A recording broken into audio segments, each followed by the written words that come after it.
En directo con un ligero retraso. David Eagleman. El cerebro, en su continua construcción de la realidad, ha de lidiar con los avatares del tiempo, una sucesión de acontecimientos escurridiza y con múltiples caras. Y a menudo es el inconsciente quien modela nuestro concepto del tiempo. Con David Eagleman, neurocientífico de la Universidad de Texas, Eduardo Punset hace un recorrido por las diversas facetas del tiempo y nuestra relación con él.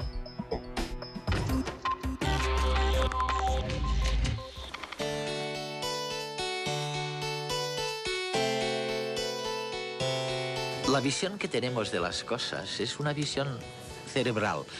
Y la prueba de eso es que a veces estas visiones no conducen a ninguna parte, ¿no? Al vacío más absoluto. Y entre estas visiones raras está, por ejemplo, la manera en que la memoria archiva escenas violentas, terribles. Un accidente de coche, se dice, los que lo han sufrido, por desgracia, que se archiva en cámara lenta. Es como si el tiempo se alargara, pero ¿se puede alargar de verdad el tiempo? De esto va el programa de hoy.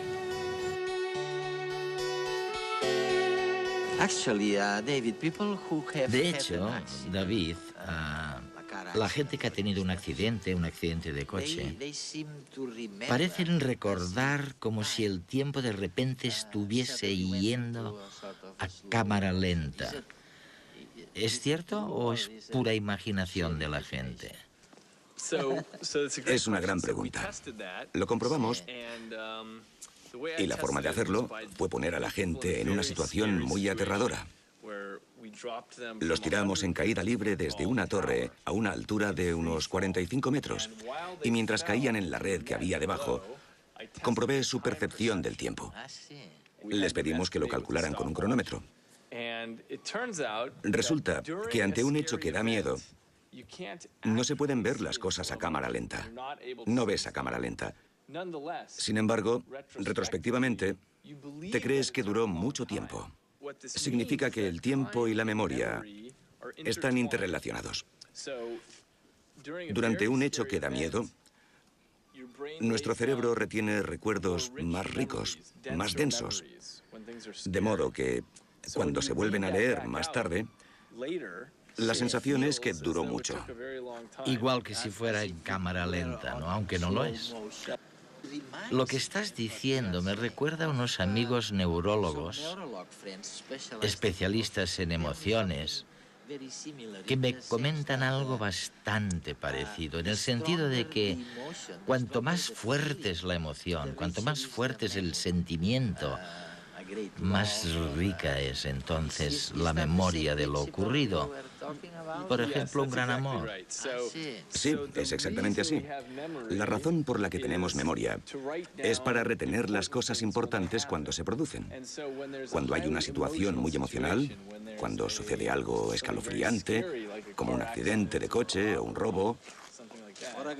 O un gran amor, ¿no? O un gran amor. Aunque habitualmente son momentos en el tiempo, el cerebro los retiene.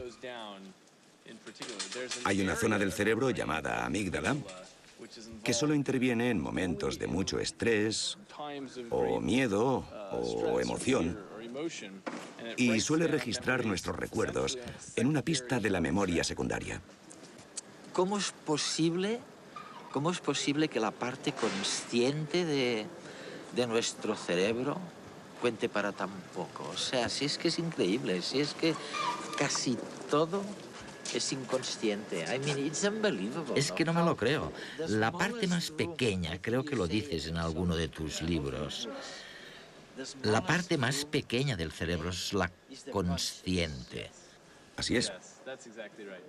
La mayoría de lo que pensamos, hacemos, actuamos y creemos es generado por partes de nuestro cerebro a las que no accedemos y ni siquiera las conocemos demasiado bien. ¿Y la gente no se enfada cuando les dices eso? A la gente le cuesta creerlo.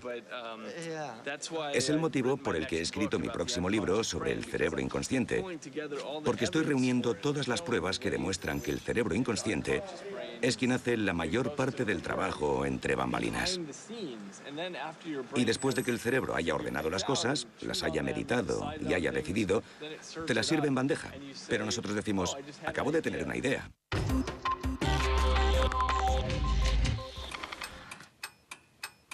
El tiempo marca el ritmo de nuestras vidas.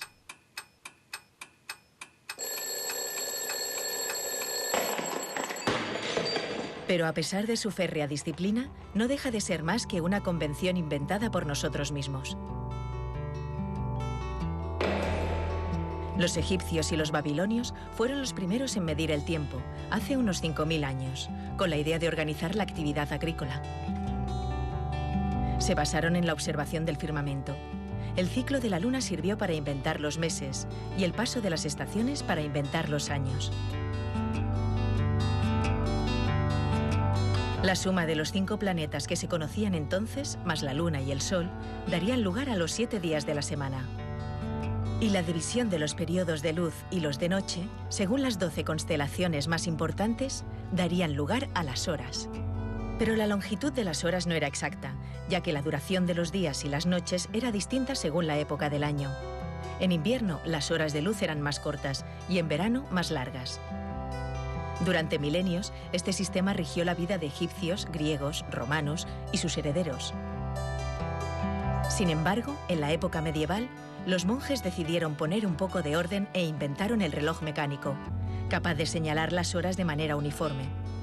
Así podían controlar mejor el hora et labora.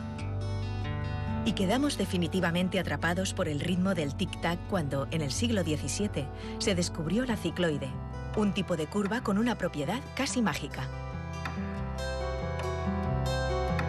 Si dejamos caer una canica desde diferentes puntos en un cuenco cuya forma sea la de la cicloide, el tiempo que tardará en llegar al centro será siempre el mismo, independientemente del lugar desde donde se lance. Esta curiosa cualidad hizo que los péndulos que seguían esta curva fuesen candidatos perfectos para medir el paso del tiempo. No importaba la amplitud del arco que describiesen, siempre tardarían lo mismo en volver a la verticalidad. Había nacido el ritmo regular que marcaría segundos y minutos.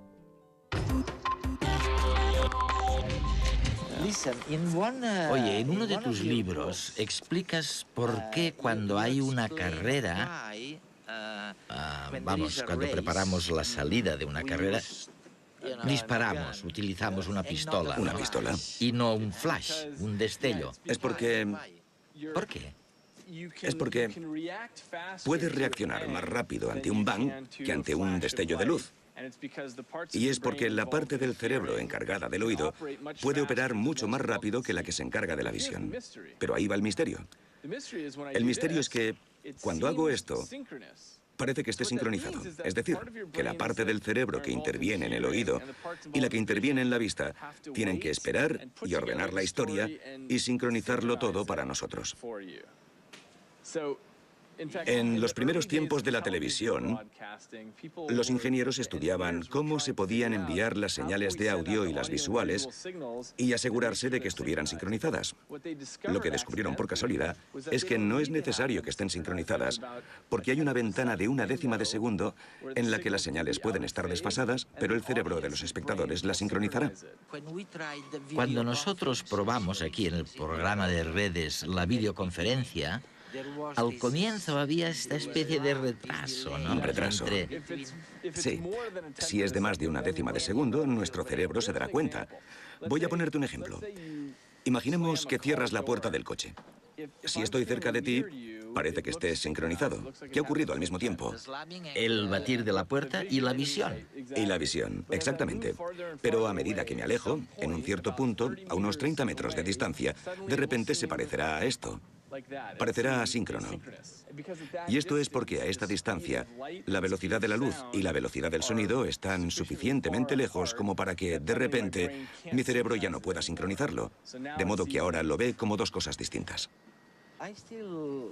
Todavía me pregunto por qué todo parece suceder al mismo tiempo. ¿Cómo lo llamas a eso? ¿La atadura del tiempo? ¿Las componentes del tiempo? En directo con un ligero retraso. David Eagleman. El cerebro, en su continua construcción de la realidad, ha de lidiar con los avatares del tiempo, una sucesión de acontecimientos escurridiza y con múltiples caras. Y a menudo es el inconsciente quien modela nuestro concepto del tiempo. Con David Eagleman, neurocientífico de la Universidad de Texas, Eduardo Punset hace un recorrido por las diversas facetas del tiempo y nuestra relación con él.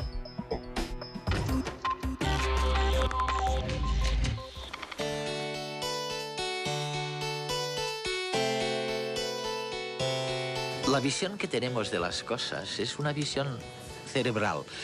Y la prueba de eso es que a veces estas visiones no conducen a ninguna parte, ¿no? Al vacío más absoluto.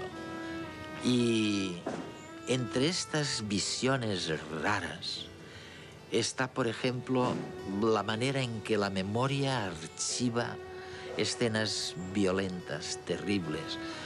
Un accidente de coche, se dice, los que lo han sufrido, por desgracia, que se archiva en cámara lenta. Es como si el tiempo se alargara, pero ¿se puede alargar de verdad el tiempo? De esto va el programa de hoy.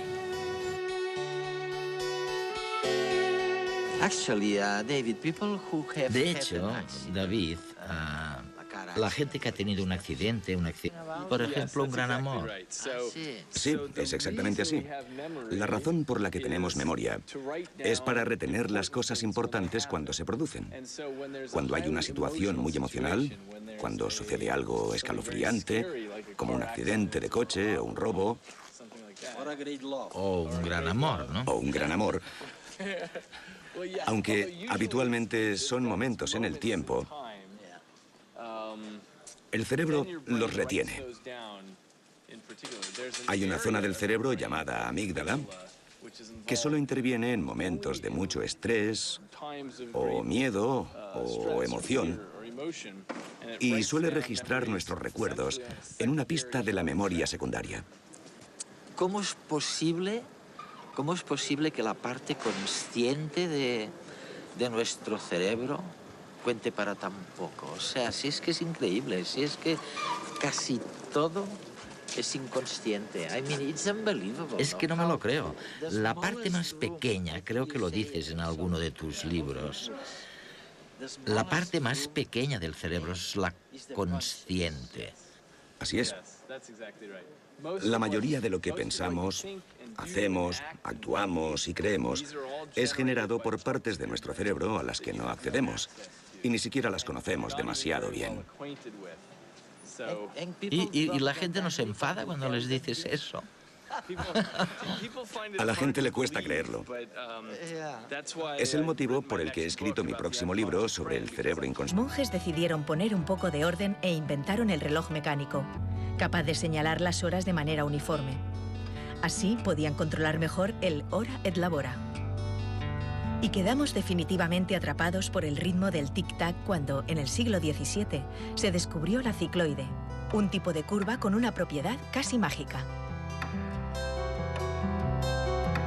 Si dejamos caer una canica desde diferentes puntos en un cuenco cuya forma sea la de la cicloide, el tiempo que tardará en llegar al centro será siempre el mismo, independientemente del lugar desde donde se lance. Esta curiosa cualidad hizo que los péndulos que seguían esta curva fuesen candidatos perfectos para medir el paso del tiempo. No importaba la amplitud del arco que describiesen, siempre tardarían lo mismo en volver a la verticalidad. Había nacido el ritmo regular que marcaría segundos y minutos.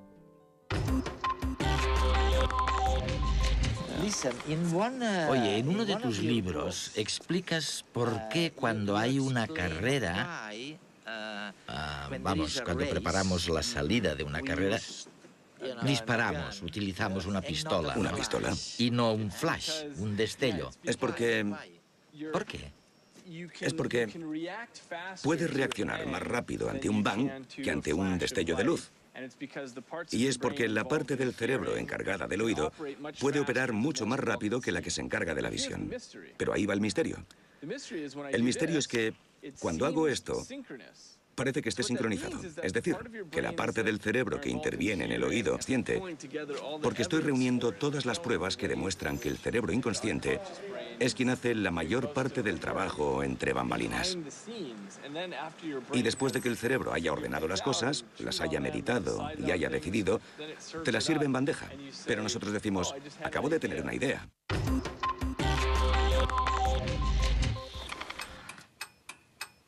El tiempo marca el ritmo de nuestras vidas.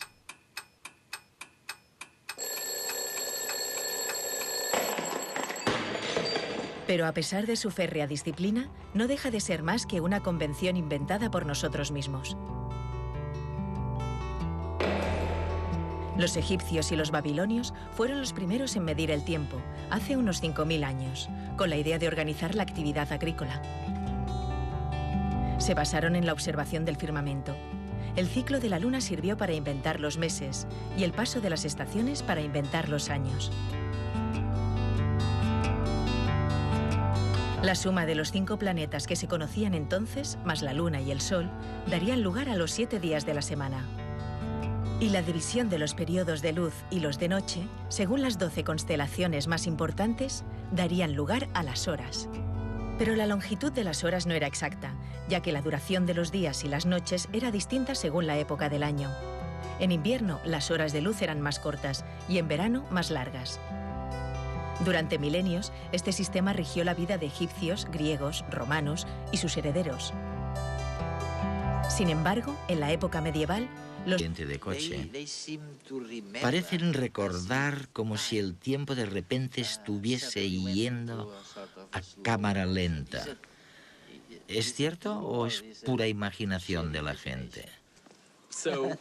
Es una gran pregunta.